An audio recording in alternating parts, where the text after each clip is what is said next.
What's Wrong with Me? The Lasting Impact on Children Who Grow Up in Addiction, Abuse, or Dysfunction. Written by Heidi Rain McGurk. Illustrated by Teresa Eden. Read by the author. I'm different from my friends, but no one will ever know. My mom's different too, but we both put on a show. Sometimes my mom hurts me, and I can't figure it out. I try and keep her happy so she won't run, scream, or shout. Sometimes she locks herself in her room and stays there way too long. So I wait and make sure she's okay and nothing's going wrong. My mom forgets I'm here sometimes and doesn't make me food. I'll just make it myself because I don't want to affect her mood. Sometimes I feel very sad. I wish she loved me more. I cry all alone so no one will see, locked behind my bedroom door. Sometimes I get really mad and I want to yell or scream, but I never want to upset her. I never want to be mean. Sometimes I get confused and wonder what I did wrong. Maybe if I can be better, we can just get along. Sometimes I get embarrassed when people ask, "What's going on?"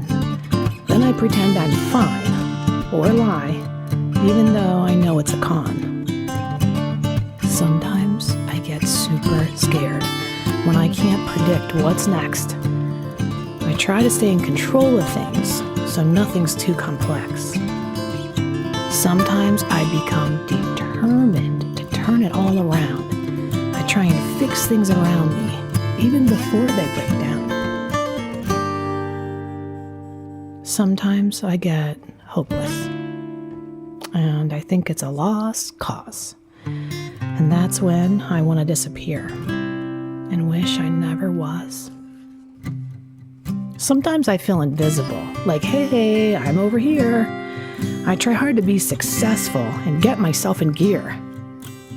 Sometimes I feel worthless, so I try and be all I can be, because if I can be better, then maybe she'll stop hurting me.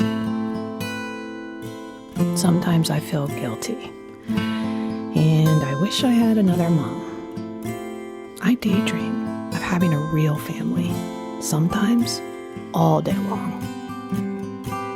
Sometimes I feel like settling, even though I know I want more.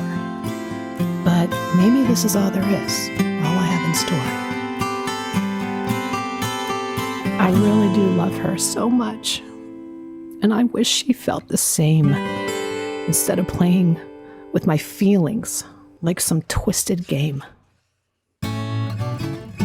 If she would just say she's sorry, I'm sure I'd be okay. But that's not happened yet, so I'll just get through today. The days went on, and I grew up to become tough. And though I became very successful, I still never felt enough. And even though I'm smart, I wonder why I'm so dumb. Sometimes I self-destruct and take things to make me numb. One day, many years later, my mom and I took a walk. She grasped my hand gently and told me she wanted to talk. She told me something I wondered, but never truly knew.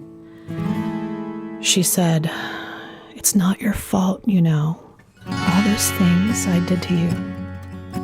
I felt confused just then, and I really wanted to know, why did she hate me so much and treat me like her foe? It was then she tightened her grip, and she started to cry. She said she finally understood what she did and knew the real reason why. She began to tell me then how the real story went. She said she was sick and suffering, and that's all her behavior meant. She said The truth was and is, I loved you more than you could know. But because I hated myself, that's all I knew how to show. I asked her if she was better, or did she hate herself still? She said she was learning to love herself each day with all of her will. I felt happy for her, but wondered for me, how will I learn to love myself so that I'm finally free? I decided on the best thing that I could do, which was to rewrite my story into something more true. There is value in what was, but I will leave it in the past. I was always worthy of love, and I have the truth at last.